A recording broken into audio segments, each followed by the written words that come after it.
ఒక దేవుడు విశ్వాన్ని శాసించేవాడు, కాని వీధుల్లో భిక్షగాడు. విచిత్రంగా ఉంది కదూ. ఇది శివుడి అత్యంత గూఢమైన రూపాలలో ఒకటైన భిక్షాటనుడి కథ. ఈరోజు మనం ఈ దివ్య యాచకుడి వెనకున్న రహస్యాన్ని విప్పుదాం. అసలు ప్రశ్నే ఇదే. సర్వోన్నత దేవుడైన శివుడు చేతిలో పొర్ర పట్టుకుని నగ్నంగా ఎందుకు తిరగాలి? ఈ యొక్క ప్రశ్న శతాబ్దాలుగా ఎంతోమందిని ఆలోచింపజేసింది. సరే, ఇక ఈ రహస్యం లోతుల్లోకి మన ప్రయాణం మొదలుపెడదాం. రైట్. ఈ సర్వోన్నత యాచకుడు గురించిన మిస్టరీని ఛేదిద్దాం. ఈ రూపాన్నే భిక్షాటనుడు అంటారు, అంటే సుప్రీం బెగ్గర్ అని. కాని ఈ పేరు వెనక చాలా పెద్ద కథే ఉంది. అదొక సంక్లిష్టమైన, లోతైన కథకొక దారిలాంటిది. అసలు భిక్షాటన అంటే ఏంటి? సింపుల్గా చెప్పాలంటే శివుడి ఒక రూపం. ఎందుకీ రూపం? ఆయనొక పెద్ద పాపం చేశారట. దానికి ప్రాయశ్చిత్తంగా భిక్ష అడుక్కుంటూ తిరిగే రూపమనమాట. అంటే చూడండి, ఒక దేవుడు, పాపం, ప్రాయశ్చిత్తం. ఈ కథ మనల్ని చాలా ప్రశ్నలు అడిగేలా చేస్తుంది. సరే, అసలు ఆ పాపమేంటి? ఈ రూపం వెనుక ఉన్న కథేంటి? ఇప్పుడు ఆ పురాణాల్లోకి వెళ్దాం. ఇది ఏదో ఊరికే వచ్చింది కాదు. దీని వెనుక విశ్వాన్నే కదిలించిన ఒక పెద్ద సంఘటన ఉంది. ఈ కథకి మూలం బ్రహ్మ అహంకారం. సృష్టికర్త అయిన బ్రహ్మ తానే దేవుణ్ణి, సర్వోన్నతుణ్ణి అని ప్రకటించుకున్నాడు. ఇది విన్న శివుడికి పట్టరాని కోపం వచ్చింది. భయంకరమైన భైరవుడి రూపంలో బ్రహ్మ 5వ తలని ఖండించేశాడు. కాని అక్కడితో ఆగలేదు కదా.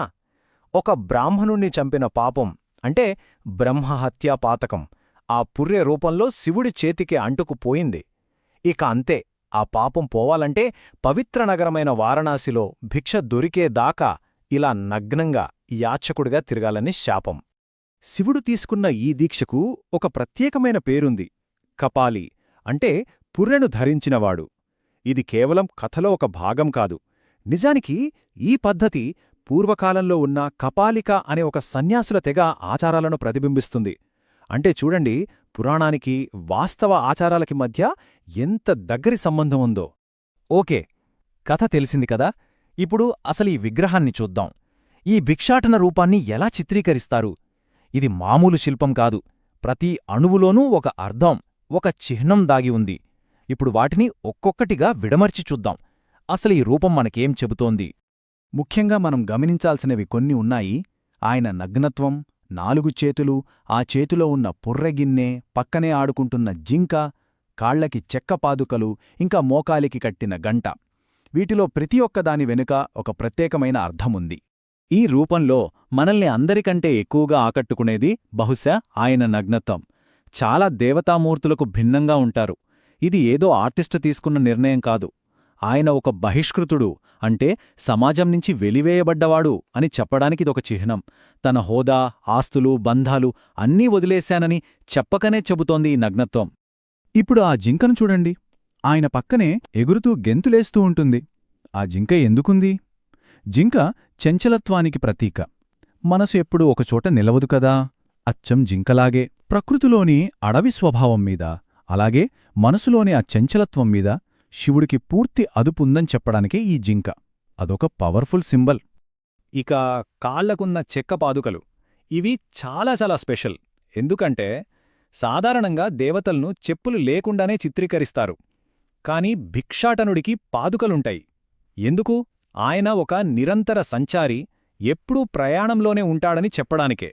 ఈ ఒక్క చిన్న డీటెయిల్ భిక్షాటన రూపాన్ని మిగతా రూపాల నుండి వేరుచేస్తుంది. ఆయనకున్న 4 చేతుల్లో ఏవున్నాయో చూద్దాం. ఒక చేతిలో ఢమురుకం, ఇంకో చేతిలో త్రిశూలం. ఇవి ఆయన దైవిక శక్తికి ప్రతీకలు. మరో చేతిలో భిక్ష అడుక్కోడానికి ఆ పుర్రగిన్నె, అంటే కపాలం. ఇక 4వ చేతిలో కొంచెం గడ్డి. దేనికి? తన పక్కనున్న జింకకు తినిపించడానికి. చూడండి, ఒకే సమయంలో దైవత్వం, యాచకత్వం, కరుణ అన్నీ కనిపిస్తున్నాయి గదా. ఆయన యాచకుడే కావచ్చు, కాని తన దైవత్వాన్ని ఎక్కడా వదులుకోలేదు. ఇప్పటిదాకా మనం చిహ్నాల గురించి మాట్లాడుకున్నాం. ఇప్పుడు ఈ కథలో ఒక అద్భుతమైన వైరుధ్యాన్ని చూద్దాం. ఒకే వ్యక్తి, ప్రమాదకరమైనవాడు, కాని అదే సమయంలో అందరినీ ఆకర్షించేవాడు. ఎలా సాధ్యం? ఈ పారడాక్స్ను అర్థం చేసుకుంటేనే భిక్షాటనుడు మనకు పూర్తిగా అర్థమవుతాడు. దేవదారు వనంలో జరిగిన ఒక కథ ఉంది. నగ్నంగా ఉన్న ఈ భిక్షాటనుడు ఆ వనంలోకి వెళ్ళినప్పుడు ఆయన అందానికి అక్కడి ఋషుల భార్యలందరూ మంత్రముగ్ధులైపోయారట. ప్రేమలో పడి తమ ఇల్లు వాకిళ్ళు అన్నీ వదిలేసి ఆయన వెంటే నడిచారట.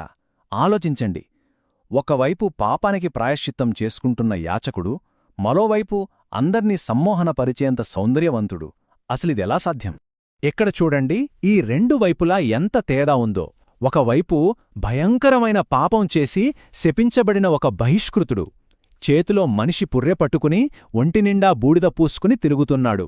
మరోవైపు స్త్రీలందరినీ ప్రేమలో పడేసేంతటి అద్భుతమైన సౌందర్యవంతుడు.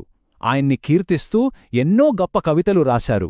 ఈ రెండు విభిన్నమైన అంశాలు ఒకే వ్యక్తిలో ఉండటమే భిక్షాటనుడిలోని అసలైన రహస్యం. 7వ శతాబ్దపు నయనార్ కవి సెయింట్ అప్పర్ రాసిన ఈ మాటలు చూడండి. అతను నన్ను చూడగానే నా బట్టలు జారిపోయాయి. నేను మైమరచి నిలబడ్డాను. నేను మళ్ళీ అతన్ని చూస్తే నా శరీరాన్ని అతని శరీరానికి హత్తుకుంటాను, ఎప్పటికీ వదలను. వింటుంటేనే తెలుస్తోంది గదా, ఇది కేవలం భక్తి కాదు, అంతకు మించిన ఒక ప్రగాఢమైన ప్రేమ, ఒక అనురాగం. ఈ రూపం భక్తుల హృదయాల్లో ఎంతటి బలమైన భావోద్వేగాలను రేకెత్తించిందో చెప్పడానికి ఇంతకంటే మంచి ఉదాహరణ అవసరం లేదు. ఇప్పటిదాకా మనం కథ, దానిలోని చిహ్నాలు, వైరుధ్యాలు అన్నీ చూశాం. సరే, ఇదంతా పాతగధేనా లేక ఇప్పటికీ ఆరాధన కొనసాగుతోందా? ఇప్పుడు మనం అదే చూడబోతున్నాం. ఈ పురాణ పురుషుడు పండగల్లో ఎలా భాగమయ్యాడో తెలుసుకుందాం. ఈ చార్ట్ చూస్తే మనకొక విషయం చాలా స్పష్టంగా అర్థమవుతోంది. భిక్షాటనుడి ఆరాధన ఉత్తర భారతదేశంతో పోలిస్తే దక్షిణ భారతదేశంలో చాలా ఎక్కువ. ముఖ్యంగా తమిళనాడులో ఆయనకు చాలా ప్రాముఖ్యత ఉంది. దీన్ని బట్టి ఈ రూపం యొక్క సాంస్కృతిక ప్రభావం దక్షిణాన ఎంత బలంగా ఉందో మనం అర్థం చేసుకోవచ్చు. అంటే భిక్షాటనుడు కేవలం రాతి శిల్పాల్లోనో పాత కథల్లోనూ ఉండిపోలేదు. ఆయనొక సజీవ దైవం. తమిళనాడులోని చాలా ఆలయ ఉత్సవాల్లో ఆయన విగ్రహాన్ని బంగారు రథాలపై ఊరేగిస్తారు.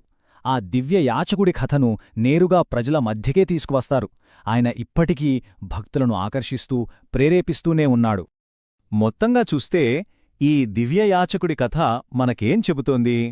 పాపం, ప్రాయశ్చిత్తం, అందం, వీటన్నింటి స్వభావం గురించి ఈ కథ మనలో ఎలాంటి ఆలోచనలు రేకెత్తిస్తోంది? బహుశా ఎంతటి లోపాలున్నా, ఎంతటి పాపం చేసినా దానిలోనే సౌందర్యం, దైవత్వం కూడా దాగి ఉంటాయని భిక్షాటనుని కథ మనకు గుర్తుచేస్తుందేమో. సమాధానం దొరకని ఈ ప్రశ్నే ఈ రూపంలో ఉన్న అసలైన ఆకర్షణ.